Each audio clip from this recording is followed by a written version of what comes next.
You're listening to Adesope Live.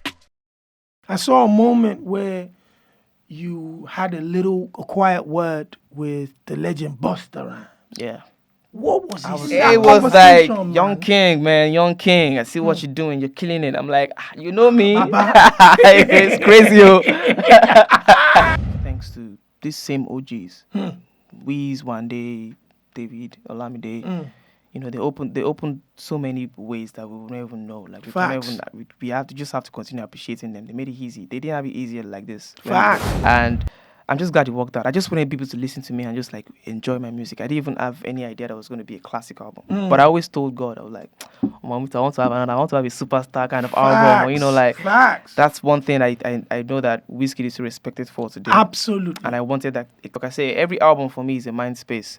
That's why my albums can be 9 months apart. It can also be 5 years apart. When I get into a new headspace, Talk to me first off, about I think one of the best decisions I ever made in my life was agreeing to sign up with Olamide.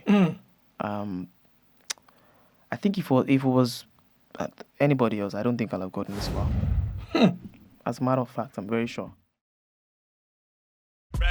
Welcome, ladies and gentlemen, boys and girls, to another edition of Adesope Live, the official Afrobeats podcast, where I break down the hottest topics in the culture, and sometimes I bring a special guest to join me in the studio, where I have a one-to-one with them as well. Today is a very, very special guest, but before that, I want to say thank you for all the subscribers, the likes, the comments, the sharing. We appreciate it. The numbers are going way up, and we need it to completely go and bust the roof. Now, that done, we're live at the Afro Media Studios here in London, and my guest is all the way from the United States of America. I mean, Lagos, Nigeria. Actually, I mean Abeokuta. Yes, sir. Abeokuta, representing Abeokuta, Ogun State. Ladies and gentlemen, please give it up for Fireboy. How does it feel to actually, represent where you're really from? Abeokuta, I saw an interview with you on Hot 97, and when you spoke about being from Abeokuta, there was a smile on your face that kind of showed how happy you were to talk about, a place like Abeokuta. What's that like, now flying the flag around the world? Yeah, it's always a thing of joy, to represent where you're from. And, when you're from a sleepy town like me, like from Abeokuta, Ogun State, it's always a thing of pride to mention it everywhere I am. Like, I'm from Abeokuta, Ogun State. Even my people back home are always like proud to, represent. Absolutely. I mean, that's what Afrobeats, is all about. Representing when you are, showing your roots. Like I said, Afrobeats these days is not more about the sound. It's bigger than that. Facts. It's about you showing that you're from somewhere, your Facts. roots. Because I mean, we have African artists doing pop, doing R&B. It's not just that Afrobeat sound. Yep. But they also have to represent, show where they are from, Yep. even in those songs. When I sing my R&B songs, you hear the Yoruba inside it, you hear all the Yoruba invectives, the whole, the high, the yeah. You're like, why is this person putting this inside R&B songs? Like, oh, they're from Yoruba. Before you know, you don't find out about Yoruba. Before you know, you're putting your roots on the map. That's what Afrobeat is about. Ogun State, we have huge stars within the Afropop culture now coming from Ogun State and representing Abeokuta, your Kiss Daniels, what is it that it looks like specifically you guys, I'm talking you, Kiss Daniel, there's a knack for telling stories, writing your songs and really just, there's something there. What is it about where you're from in Ogun State that allows you guys to really have these stories to tell in the music? Well, first off, I think it's a Yoruba thing. As long as far as I know, like, we Yoruba people are fond of telling stories. We're very Facts. dramatic people. We know how Facts. to narrate stories. And I think it's called Ewi. That's Yoruba poetry, Facts. It's as far back as I can remember. Like, we love telling Quincy stories. Jones actually said in his documentary that the first recording of rap was soothsayers, praise hurlers, the Yoruba Exactly. Ewi, Yeah, as you the said. Ewi, yeah. It's inborn. So if you're Yoruba, no matter what kind of song you're making, you're always bound to at least include some storytelling vibes into it. Like, oh, come and see like that kind of vibe. Facts. Like, come and experience what happened to me. No matter what you're singing about, it could be about a woman, it could be about money.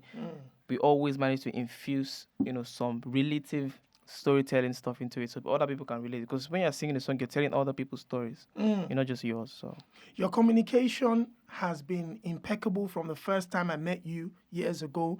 I think either before you dropped the album or after you dropped the album. And once we had a conversation, you made it known that you studied something in that direction at university. Talk to me about how your university education now is now being a plus with your music and your entertainment career. Well, first off, I started living life when I got to uni. I started living life as a man. I lived a pretty much sheltered life, prior to that. From primary school to secondary school, I was always at home, go to school, come back home. I didn't have any friends, which was my decision anyway, but it was just home school, lock myself in my room, write poems, stuff like that. And I got to uni when I was 16.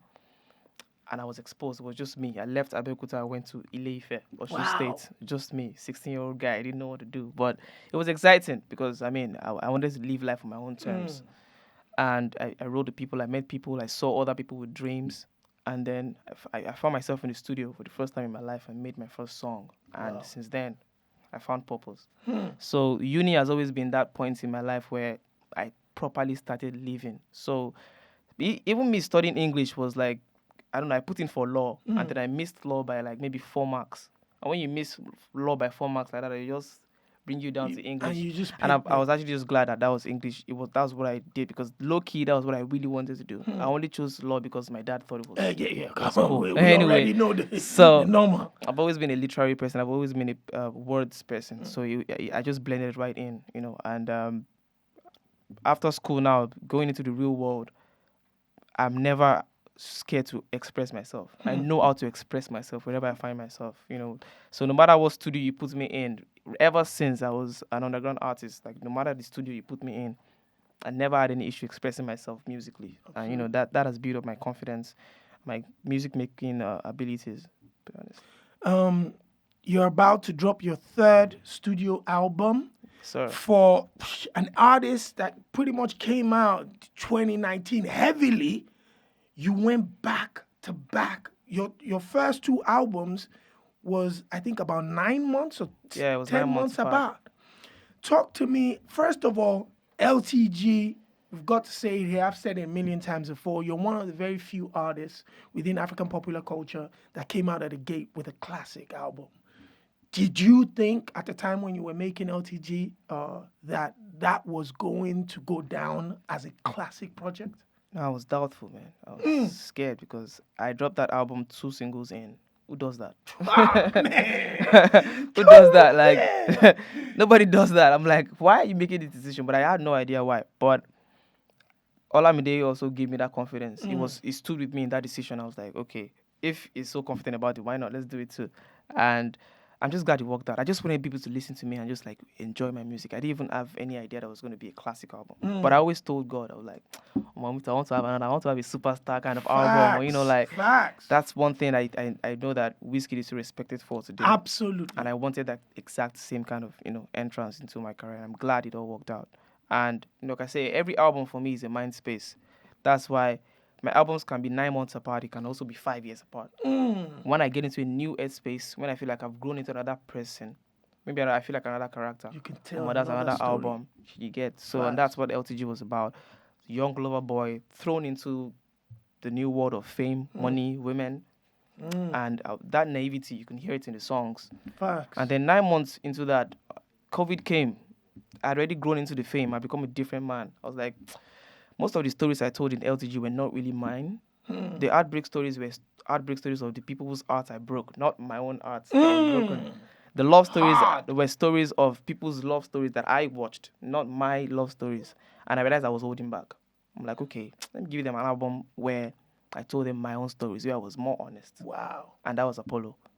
And then after that, there was a long break.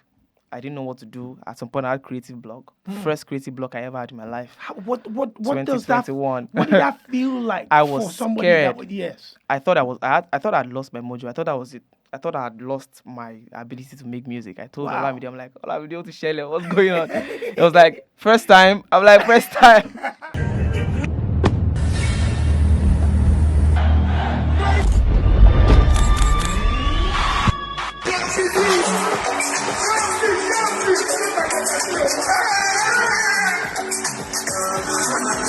Like, don't worry. like, welcome That's to happened the to me club. many times. Don't worry, you'll be fine. And Yeah. maybe you need to change your environment. Don't worry, go to Yankee. And then I went to the United States for the first time in my life last year.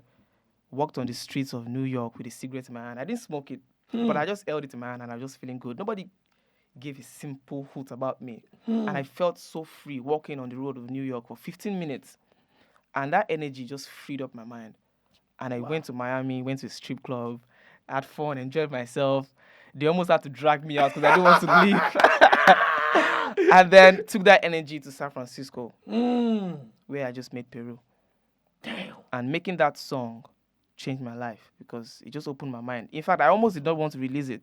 Because it was just it was a 40-45 minute freestyle. At the beginning, Yeah. it was like a sheezy and fire. It was almost like you were just drop that record. It was leaked by Olavide and Wow. Empire. They were like, we will leak this thing. And I didn't know they were serious. They just leaked it. And I was like, what's going on? After like 2 days, I'm like, oh, more.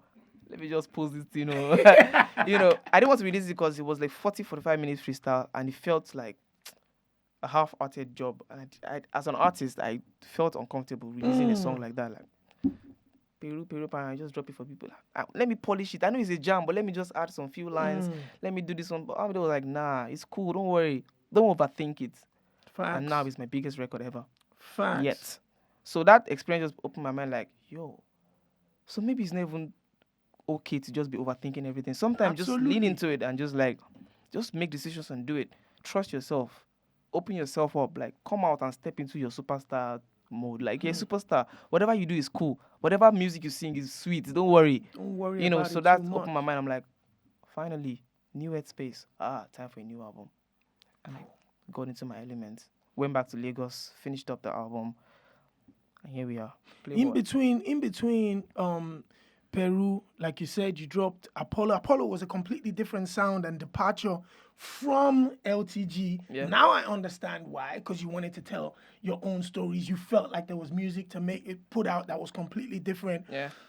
Was there pressure internally and personally that, Apollo should maybe match what LTG had done? Did you have those concerns, especially following almost right, 9 months in? I know I must have sent you a message and said, listen, man, let's hold this back. LTG is just killing us right now. But you wanted to follow ahead with that. Was that pressure internally for Apollo to do what LTG did? I'm not going to lie, there was no single pressure.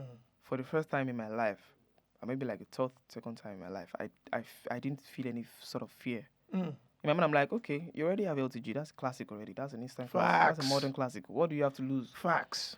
Do what you want to Facts. do. Tell your own stories and Facts. do it. People who are complaining that, it's too early, blah, blah, blah, blah. Facts. 17 songs. Why? Do it. Just put it. That's how you Me and Olamide had the long argument. Olamide was like, the songs are too much. I'm like, I want to do it. Let me do what I want to do. Let me satisfy myself. Because I have a feeling that at some point in my career, I will not be able to make these choices anymore. I'm like, nah, I have to do it. And I was right. Because now, the demands, the expectation level is different now. I cannot do some certain things. Facts. I'm glad I followed my heart with Apollo. And I know that in a few years to come, it's an album that they will look back at. And some happy. Nigerians will be happy. Some will regret that they slept on it. Facts. Yeah. I like that. Some will regret that they slept on it. Now, on Apollo, there was a record there with you and the OG One Day Cole. One Day, you've spoken about One Day's, inspiration for your music. A lot of the young cats have spoken about that. What is it like now for you coming into the game professionally, maybe like 2019, kind of officially in front of everybody's eyes, and getting on records with people like One Day Cole, having Olamide there, working side by side, some of the people that you listen to their music as a young boy. What's that like, collaborating with these heavy hitters? It was a surreal experience. It just made me realize how far I'd come in such a short period of time. And that's just thanks to these same OGs. Wiz, One Day, David, Olamide. They opened so many ways that we would not even know. Like we have to continue appreciating them. They made it easy. They didn't have it easier like this when they were coming up. And that's the big thing about Afrobeats. I know that we this generation of mine will open ways for the next ones. Yes, And you it will. will be like walking on. It'll be easy. It will be like, knife through butter. Like, that's how it works. And I'm just really grateful that it was an amazing experience, man. For me, One Day and Wiz are the two artists that shaped what we know as Afropop today.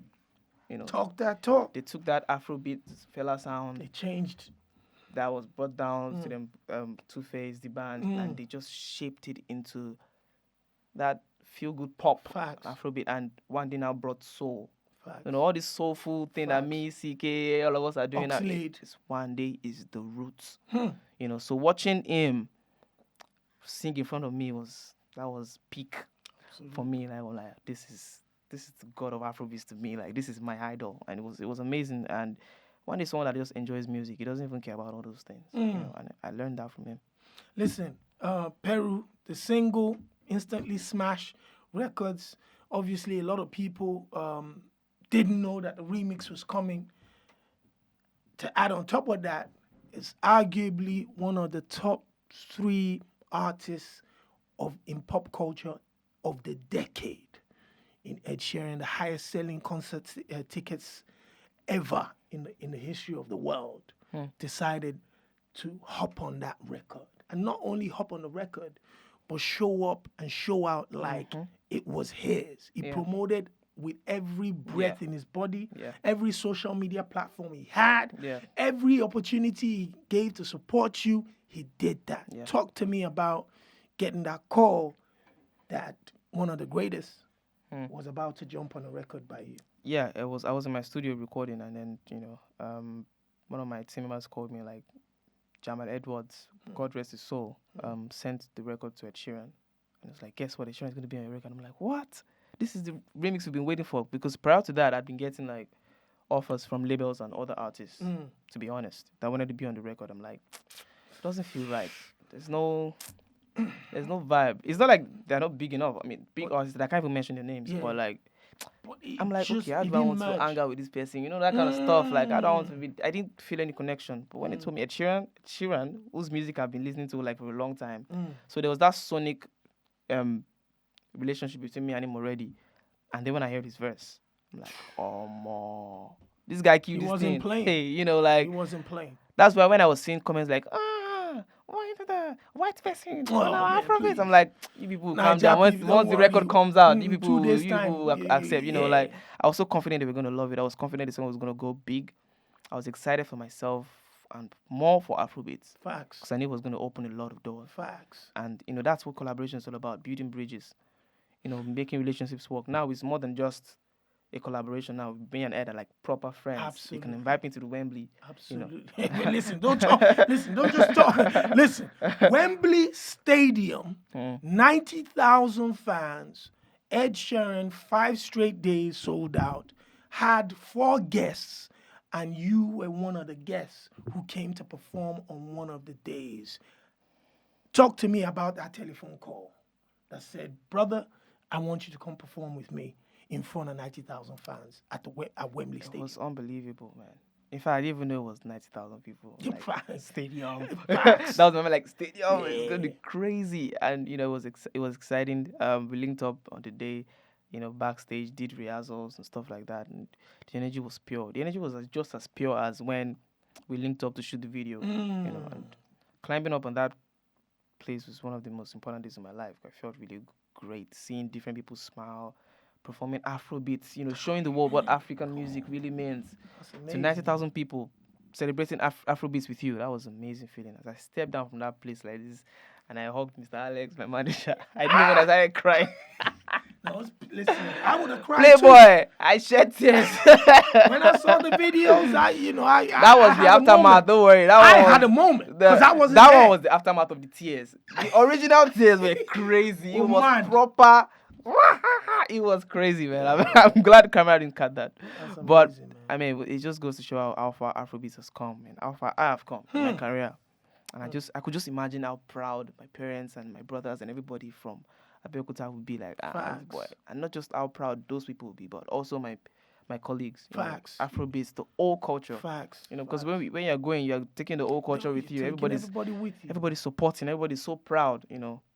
it was a beautiful moment. Facts. Now, I wanted to talk to you about specific moments. Peru Remix officially touched the number 2 on the official UK charts. You know, a round of applause for that.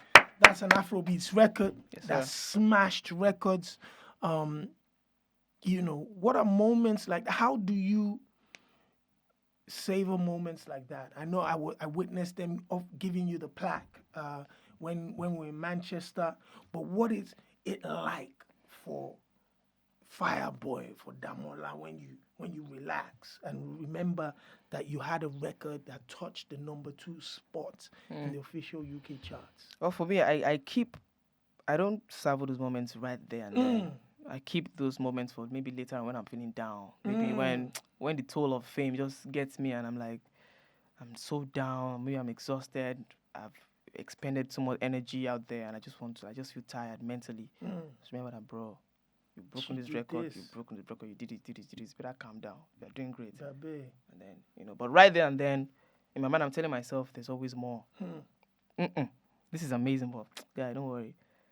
Don't get carried away. You know, so it's so easy to get lost in the fury of everything. So right there and then, I never fully savor the moment when it's happening right there. Yeah. In my mind, I'm blocking it out. I'm just like, it's just another plaque. It's just another achievement. Nice one. But much later on, yeah, when I'm on my own, That's actually when really good advice. when life is reminding me that I'm only human, just be like, yo, calm down. Last. You've done this. You've broken this record. Your song is doing great. Facts. Don't worry. You're still relevant out there. Nobody's taking your place. Facts. You know, like tell myself things like that and get back up. Get back to the hustle. Your American tour was groundbreaking. You went across the United States of America. How many cities did you 13 touch? cities, I think. Yeah. 13 cities. You know, I was privileged to receive like videos and pictures and just images. And I had friends that went to a lot of the venues, and the feedback was incredible. What was that like being on the road? You were on the tour bus. What was that like? Well, I'm not gonna lie for you. That experience made me respect the OGs more, man. Dabe. So I kept asking, I'm like, how many times has Wiz and Olamide done this? How many times Olamide done this? Like, we cannot even count. What? Yeah. And mine was even easier because I had it easy because I was on the tour bus. Yes. Olamide had to fly. You'll be every flying, waking day, up, getting up. you know, and you have to get on stage back before you know you're sound check. And me, I don't leave the band to go and do sound check. I follow them and do the sound check now. To make sure that your vocals you know, everything is right. And it was crazy. But it was always worth it when I climb on stage and, you know, everybody's singing along to my songs. People are coming in the cold. I did my tour during winter. I saw the Chicago. Yeah, man. people freezing. came out. People came from work. Crazy. From work straight to the venue. They didn't go home. Wow. You know, and since things like that just warmed my heart. I got a lot of gifts. I had people who flew for like 3 different venues from different places. Wow. They came. You know, during the meet and greet, I was getting gifts all through it was amazing. Wow. And I had some of the best performances of my life. Absolutely. On that tour because, I mean, sound is different. Equipment are like 100. Everything is... I was always on time. It was crazy. It was different for me because, you know, now, our African experience that's one thing we need to work on back home, you know. Once we get that right, nobody's touching us. Facts. Because we have the talent, we have everything, we have the platform, everything. We just need to get those little structures right. Once we get those structures right, unstoppable. Everything will be up there. Yeah. Now, fast forward to 2022, you also did something that hadn't been done before, perform at the BET Awards, live on international television. Talk to me about that moment, you know, how you prepared for that and what it felt like walking onto the stage, performing on national television in the United States of America with a hall or auditorium full of superstars, but everybody singing your song. It was amazing. I kept seeing that interviews. They were like, "Are you excited about your nomination?" I'm like, "I'm more excited about the performance than the nominations." I mean, that's the win for me. Facts. You know, the chance to represent Africa on that stage in front of those people, and it was amazing. And that was my first purely choreographed performance. Yeah, I saw you move You with know, the that's dancers. I mean, normally you're Afrobeat star. Normally I go just rough arm, I'm always used to the solo, all the energy. I'm always Yeah. expending all the energy all by myself on stage. I'm used Wow. to that, so that I had to like calm down and learn a lot. I had to unlearn and learn a lot. How of long things. did you prepare for that? Like some days. You know, it was days back to back with the dancers and the lead choreographer. You know, and the band just going at it back to back.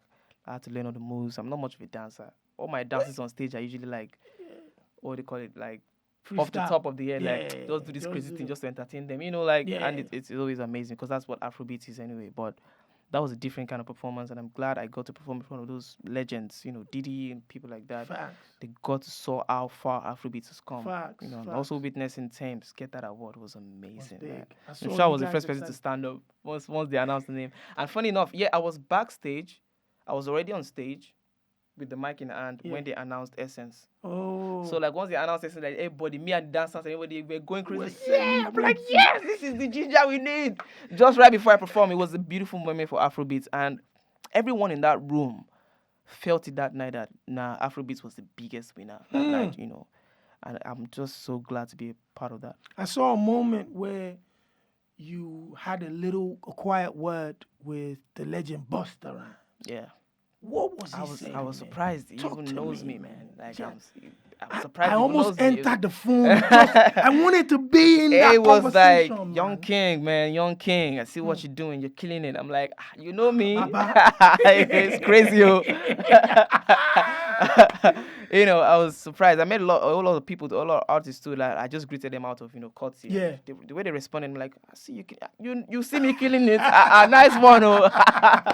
You know, these people actually like, you know, I mean, it's only right, man. Afrobeats is like up there. And they're paying attention. They hear them, you know. One of the interesting things for me was that the same day when you performed at the BET Awards, your producer, friend, Feels. and artist, Feels, who was very instrumental in the creation of LTG, is being part of YBNL for Youngs, was also performing a groundbreaking hit record outside at the BET Awards. Both of you were sitting inside. Talk to me about how the camp was feeling. And it looked like the camp was amazing. winning, We man. were going crazy. We were just like, we kept shaking hands. Like, everybody around us were like, you know, but they will not understand. We kept saying they cannot understand. Like, from being in the studio together, working on songs, you know, we talked about moments like that, but we didn't exactly see it happen. that exact moment coming. So we didn't really talk about that. So it was just really crazy. It was an amazing moment. I saw Thames too. Congratulated her. It was amazing. It was a beautiful night, man. I'm not going to lie, man. Everybody was having fun. Me and Fizz were just shaking hands like, they cannot understand, you know. It was amazing, man. It was amazing. I'm so glad. I'm so proud. I know you touched on Olamide a little earlier. Talk to me about your relationship with Olamide, how important it is to have an artist who has walked this walk on such a high level. You know, how it feels to be guided by such an artist. Talk to me First about off, I that. think one of the best decisions I ever made in my life was agreeing to sign up with Olamide. I think if it was anybody else, I don't think I'll have gotten this far. As a matter of fact, I'm very sure. I'm just really thankful for his guidance. He knows the right time to do things. He knows the right time to talk, the right time to interfere, the right time to guide. He just knows. He always just knows. He always knows the right thing to say. You know, so he's always there. Whenever I need him, I'm like, sometimes even when I'm not, I don't want to talk, he senses it because he's also an artist. Yes. And that's the beautiful thing about, you know, being Facts. guided by someone who's your CEO, but also an artist. So he understands. He just texts me like, I know you're feeling about this. Don't worry, go about it this way. Think about it this way. I'm like, how did this man even know? You know, so it's amazing. It's a big bro to me. Like I said, we are business partners. Facts. He doesn't treat me like I'm some artist that he just signed up. Nah, he's always brought me along, right? You know, always made sure I'm involved so that, you know, I can always know about the music business because the music business is That's what's going to brutal. Yeah, you know, so his guidance has always helped me and I'm really glad for that. This brand new album. Talk to me about this brand new album. What are we expecting from this album? What's the title? What should people expect from it? We see the record with Ashake, that's your label mate, who's in flames at the moment as well. It looks Yeah. like YBNL can't miss at the moment. No, we can't. It's not in our dictionary. It's crazy. Got my album Playboy dropping on the 5th of August. Yep. It's a different me. My most collaborative album yet. My most commercial album yet. My Facts. most Afrobeats, I like Afrocentric that. album I yet. like that sound. Yeah. It's a straight to the point album. You Mm. listen to the album, you know that this is what Fireboy is going for. There's no. You're not trying. There's no ambiguity. There's You none, went straight none for of the that. Straight jugular. to the point. None of the singles were overthought. Like I didn't overthink any one of the songs in the album. It was straight to the point. No time, and that's what I feel like is the right thing for me to do right now because Afrobeats is going crazy. Yeah, absolutely. And any artist that doesn't take advantage of that momentum is not ready for the next 5 years. Facts. You have to take advantage of that. You have to be Facts. ready because the way where Afrobeats is going right Facts.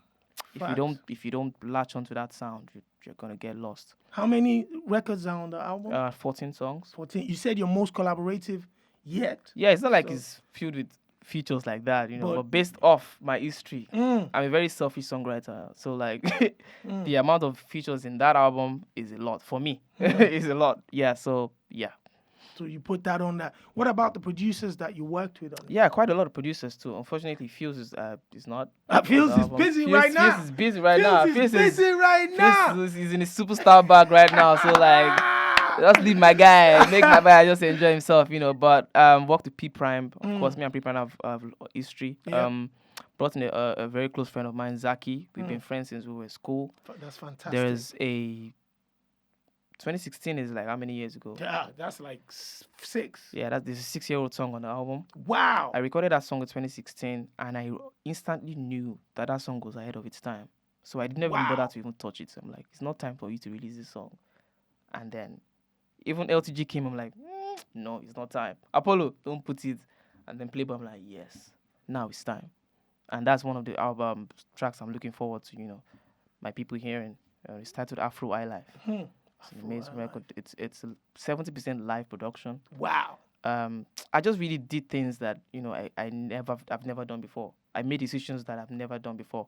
I had to remove a song from the album. Wow. It was a 15-track album. I had to remove a song from the album that meant a lot to me. And then I realized that I had added the song to the album because of sentiment, because I was sentimentally attached. It did not fit into the theme of that album. And no matter how commercially successful you want your album to be, it has to be cohesive. If it's not cohesive, they will know. How? Talk to me about that and talk to some of the listeners and maybe young artists about cohesiveness when it comes to creating a project. Yeah. Having it sonically, story-wise, just fitting in the same body of work. Yeah. How do you do that? I mean, it's a whole lot of different things. First off, the tempo. That's obviously you have Facts. all the songs have to have a particular tempo, not per se, but you can hear Yep. the rhythm of the songs and the theme, what the song is talking about.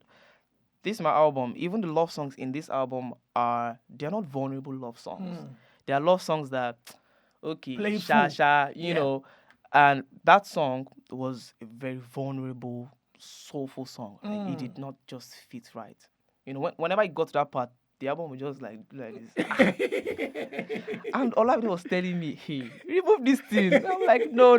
One day I was like, nah, I got to take it out. And then, so you have to recognize and be able to know. It's not just amazing intro, amazing outro, now pack it inside the middle. Nah, Afrobeats it's very easy to get it wrong with an Afrobeats album because Afrobeats is vibes. Facts. At the end of the day, everybody, the melodies, Facts. vibes, everybody just want to dance and have a good time. Facts. But it's not by force to tell a story or like tell a story. That's not Afrobeats. Afrobeats is not like that. That's pop. That's R&B. Yeah. But at least let there be some tempo, theme. Let every song have a theme that connects with each other, and you have an album. Your distributors and partners, Empire, how has that partnership been? It looks like they carried the YBNL partnership very close to their hearts and Yeah. have really pounded the ground. We've seen them in the UK, we've seen them in the United States of America. Talk to me about that partnership and how beneficial it's been. Well, just like Olamide, I care a lot about real partnerships that have a lot of natural and organic feel. They have to actually care about what the project is. Like the same way Ed Sheeran really cared about the song Peru. Yes. So that's the same way Gazi and Nima, they flew all the way from Yankee, came to Nigeria, Lagos, Facts. Nigeria, to meet with myself and Olamide, and we had a discussion. I saw their vision. I saw how much they really wanted this to work. I'm like, yeah, this is good. This is the right decision. So like Empire is basically a big label, top label, but they don't operate with that mindset. They operate like that independent label that they are. So your masters are good. Everything is 100. And, it's like a family. They really, really do care about us. Like, and that's why everything works out together. That's amazing. What are your expectations? What are your dreams for the Playboy album? I want people to listen to Playboy and know that, this boy doesn't have anything to prove again. That's my I No don't have pressure. anything to prove again Facts. album. That's my no pressure album. And I want them to know, so this is where this boy has entered now. This is the vibe you are giving us now. That's the vibe. I want them to listen and know that, Afrobeat has gone past whatever they think it is. I want them to know that this is a different me. And I know that it might not last, but it's going to be a moment. Enjoy it. Yeah, enjoy it while it lasts. This is me now. I will go back to my shell, but enjoy me now. Like I've come out to play. I've come out to be, not to be reckless, but to have some fun. to have some fun. Yeah. So Playboy, the meaning is very straightforward. Have you been a playboy in the last at least 12 months of super duper stardom? Well, I've been a superstar. Let me just put it like that. I mean, I don't really go out that much, but I have fun. But that's about to change because I'm about to start stepping out now. Coming out. I want people to see me more Facts. often. I'm Facts. always very reclusive. Always sticking to my books or my studio or just playing video games, chilling. The only time I go out is when I want to play football with my guys. But now you see me at clubs randomly. You might even run into me in one restaurant with one sweet should. babe, You like must, stuff you like that. must. Don't- I really need to step into the elements Facts. and face reality. I'm a Facts. superstar now. Facts. Like I cannot run away from it. No, So that's the vibe I'm going with now. It's going to be like that for the next couple of years. Maybe eventually I'll amazing. run back to my shell. That's But for amazing. now, I'm outside. That's amazing. Quickly, your family, how are they dealing with having a superstar son, brother, cousin? How is the family receiving that, and how are you able to maintain relationships now that you're practically on the road for the entire year? I mean, they're really cool. I think they're just really glad that I'm living my dreams. They're happy for me. So that one alone covers whatever attention that they don't seem to get, from me. They see me on TV every day, making them proud. That's amazing. They go out every day, people are screaming their names, Mama Fire, Mama That's Fire, amazing. stuff like that. Those are the things that give them joy. And then, of course, I keep up communication with them every day. We talk. And I think they understand. I'm glad they didn't start supporting when I blew up. They started They were supporting. there Yeah, they were when there. there was nothing. When there was when nothing. No dream. At first it wasn't like that, but Yeah. when they saw that I was really serious about it, and it looked like I was consistent and going at it, they were like, okay, this boy is actually serious about this thing. They started supporting me, and less than 2 years later, everything just started making sense. And I'm just really glad to have the support of my parents and my family in general. The young crop of artists that are making us proud around the world, as I call them, my young ambassadors, which you're one of, your Remas, your Oxlades, these young guys and girls, you guys are showing a different level of camaraderie that, I've said it a million times before, that we haven't seen in times past. And you're showing up for your colleagues' videos, you're showing up in their houses playing games, FIFA. What's that like? How are you guys able to go beyond the egos, the superstardom, the hit records, and maintain just a simple friendship and relationship. One thing I've realized is that it be like, say, this is our generation. It be like, say, we like money past the older ones. because So, no beef. because collaboration brings money. Facts. You know, collaboration brings money, but collaboration brings, more fan base. opportunities. Facts. I mean, imagine a Fireboy and Rema EP. Chee! You know, a Fireboy and Omale joint album. Woo! That's a lot of money. That's a lot of opportunities. That's a lot of That's music. what Drake and Future have been doing. You get, that's a lot of music. So it's better than beefing for no reason. You know, Facts. there's too much money to be made, man. There's too much history to be made to be beefing and stuff like that. And I'm glad we learned from, and that's what they're there for, to be learned from. Absolutely. To teach us lessons so that we can avoid mistakes, that they've made. And the next generation will learn from the mistakes that we are Facts. making too. Like, Facts. that's just how it is. And I'm glad that we are all together. It's amazing. But yeah, it's just really crazy, man. I'm really proud of this generation because this is a generation where Afrobeats officially Facts. took off. Facts. I mean, not taking anything away from the OGs No, who made no. it easy for us Yes, to do. But like, absolutely. I'm glad I'm part of the generation that made it happen. If there's a final word you'd like to leave with the fans, especially on Playboy. Hey guys, new single Bandana featuring Ashake out now. Go check it out. Playboy the album is finally gonna be out. The third album I've been loading for like how many years now? It's finally coming out 5th of August, so keep your eye out for that. It's gonna be amazing. The different level of Afrobeats. Keep celebrating Afrobeats. Keep pushing the culture. Keep supporting. Don't worry, we'll get there. Love you guys. Stay safe. One time. And I want to say I appreciate you for always showing up and supporting the culture and putting your name by the culture, standing next to the culture, regardless of your successes. That's what makes us stronger. That's what pushes us as a genre even forward. And when we see you on TVs and platforms like the Wembley Stadium, on BET Awards, we all celebrate like I felt like they put money in my pocket. That's how happy I was. And I want to say congratulations to you.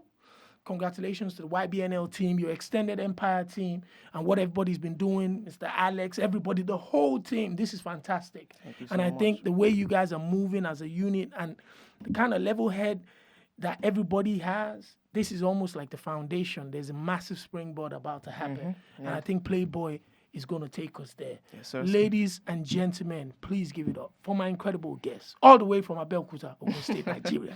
Yes, sir. Fire, boy! Thank you, everyone. One time. Peace out. Right. Right. Right.